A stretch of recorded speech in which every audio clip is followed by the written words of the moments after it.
एक बार फिर से हम हाजिर हैं। फैक्ट्री के अंदर हर वो चीज किस तरह से बनती है जो हमारी रोजमर्रा की जरूरत बन चुकी है। इसीलिए सभी दोस्त अपनी जिंदगी को अच्छे तरीके से जानने के लिए इस वीडियो को बिना जरा सा भी स्किप किए एंड तक जरूर देखिएगा और हमारी मेहनत से बनाए गए इस वीडियो को आप अभी एक छोटा सा लाइक जरूर कर दें।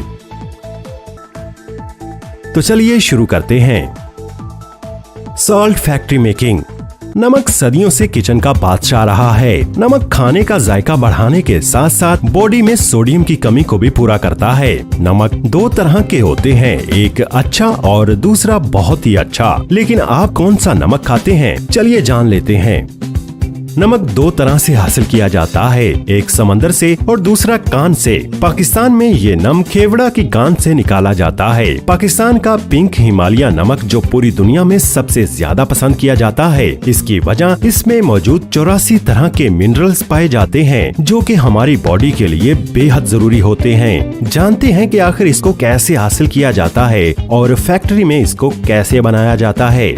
सबसे पहले नमक की कान में ब्लास्ट करके नमक को बड़े बड़े टुकड़ों की शक्ल में इकट्ठा किया जाता है।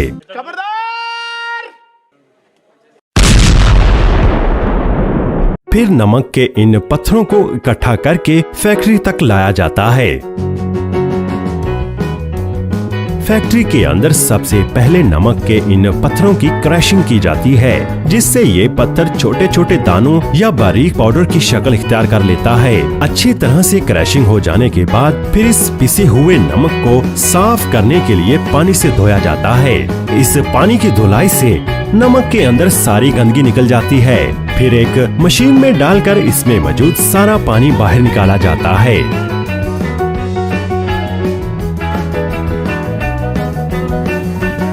उसके बाद बारी आती है इस नमक में आयोडीन को मिलाने की।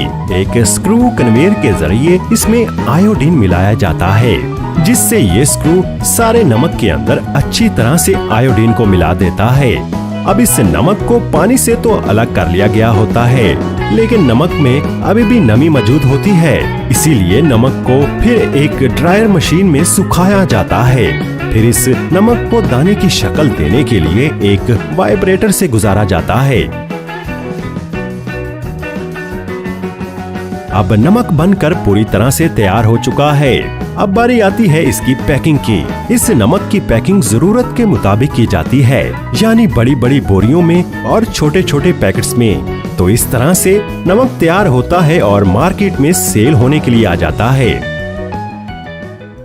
लेकिन क्या आप जानते हैं कि आपका घर चाहे जितना भी साफ हो, लेकिन हवा में कुछ जरासीम रह ही जाते हैं। ये आपके जिस्म को आलूदा करते हैं।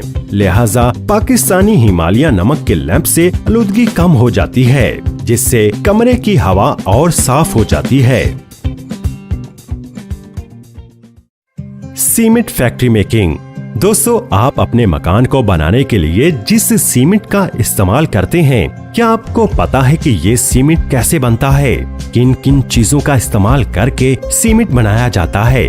दोस्तों, क्या आपको पता है कि आपके मकान में लगने वाला सीमेंट आपके मकान को मजबूती फराहम करेगा या नहीं?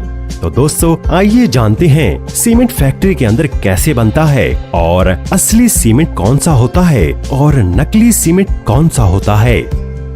दोस्तों, सीमेंट बनाने के लिए 4 चीजों की जरूरत पड़ती है।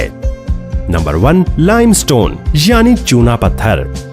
दोस्तों, इसके अंदर कैल्शियम कार्बोनेट की मिकदार बहुत कम होती है। Number 2, laterite. दोस्तों, ये लेटराइट जंग के जैसी लाल मिट्टी होती है और इस मिट्टी की खूबी ये होती है कि ये पकाई जा सकती है।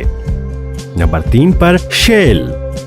ये शेल एक किस्म का पत्थर ही होता है। और नंबर 4 पर है रेड मड यानी लाल मिट्टी। दोस्तों, इन चारों चीजों को पहाड़ों से और जमीन के नीचे से हासिल किया जाता है।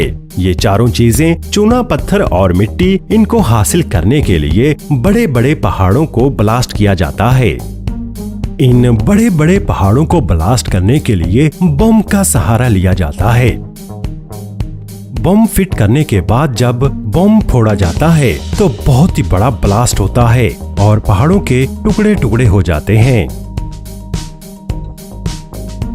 इन पहाड़ों को ब्लास्ट करते ही सीमेंट का रॉ मटेरियल लाइमस्टोन यानी चूना पत्थर ये बहुत ही छोटे छोटे टुकड़ों में इकट्ठा हो जाता है। फिर इस चूना पत्थर को बड़े बड़े ट्रक्स में लोड किया जाता है और फैक्ट्री के अंदर लाया जाता है। यहाँ पर इस चूना पत्थर के छोटे छोटे टुकड़ों को एक कन्वेयर बेल्ट के जरिए आगे भेजकर एक क्रशिंग मशीन में इस चूना पत्थर को डाला जाता है। फिर इस चूना पत्थर को क्रश करके इसका बारीक पाउडर बना लिया जाता है।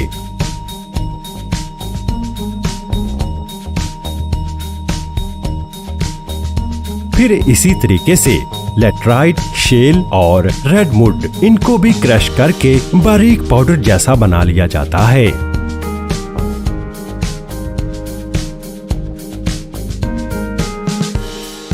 फिर इन सभी रॉ मटेरियल्स को आपस में अच्छी तरह से मिक्स करके एक कन्वेयर बेल्ट पर डालकर आगे भेजा जाता है।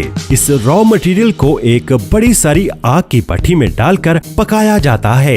ये लोहे की भट्टी बड़े बड़े सीमेंट के पाइप जो नालों के अंदर डाले जाते हैं उसकी शक्ल के जैसे होती है। ये लोहे की गोल घूमने वाली भट्टी बहुत ही ज्यादा मजबूत होती है। इस भट्टी के अंदर आग जलाने के लिए कोयला, टायर और इसी तरह की चीजें डाली जाती हैं। इस भट्टी का टेम्परेचर 1400 से लेकर 1600 तक होता है। इस भट्टी के अंदर रॉ मटेरियल पकने के बाद आग के लावे जैसा हो जाता है। अब रॉ मटेरियल पकने के बाद इसकी बॉन्ड्स टूट चुकी होती हैं और अब दोबारा इसके अंदर नया कंपाउंड पैदा होता है, जिससे इस सीमेंट के अंदर एक ईंट को दूसरी ईंट से चिपकाने की बेमिसाल ताकत पैदा हो जाती है। अब ये सीमेंट इस भट्टी के अंदर से निकलने के बाद बहुत बारीक बारीक टुकड़ों की शक्ल में निकलता है। इन बारीक बारीक टुकड़ों को क्रिंकल कहा जाता है। फिर इन बारीक टुकड़ों को यानी क्रिंकल को एक बड़े सारे ग्राइंडर में जिप्सम पाउडर डालकर पीसा जाता है। इस जिप्सम पाउडर का काम सीमेंट के मिक्सर को काफी देर तक गाढ़ा होने से बचाए रखने का होता है। अगर किसी सीमेंट में जिप्सम पाउडर कम मिकदार में या डाला ही न जाए तो वो सीमेंट का मिक्सर बहुत ही जल्द ठंडा होकर खराब हो जाता है। अब क्रिंकल पिसने के बाद सीमेंट बनकर तैयार हो चुका है। अब इस सीमेंट को पैक करके भेज दिया जाता है। इस तरीके से सीमेंट बनकर मार्केट के अंदर आ जाता है।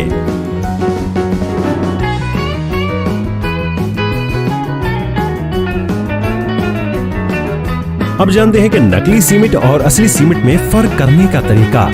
जब सीमेंट की बोरी खोलकर उसके अंदर हाथ डाला जाता है तो सीमेंट ठंडा होना चाहिए, चाहे मौसम सर्दियों का हो या गर्मियों का। अगर सीमेंट में जरा सी भी तपिश महसूस हुई तो सीमेंट डुप्लीकेट है। सीमेंट की पहचान का दूसरा तरीका ये है कि सीमेंट बिल्कुल बारीक होना चाहिए। अगर सीमेंट पाउडर जैसा नहीं है और उसमें कंकर जैसी चीजें हैं तो सीमेंट डुप्लीकेट है। और हाँ दोस्तों, सबसे जरूरी बात, हम इससे भी अच्छी वीडियो बनाएं तो आप इस वीडियो को लाइक, शेयर और दूरबीनी को सब्सक्राइब करना मत भूलिएगा।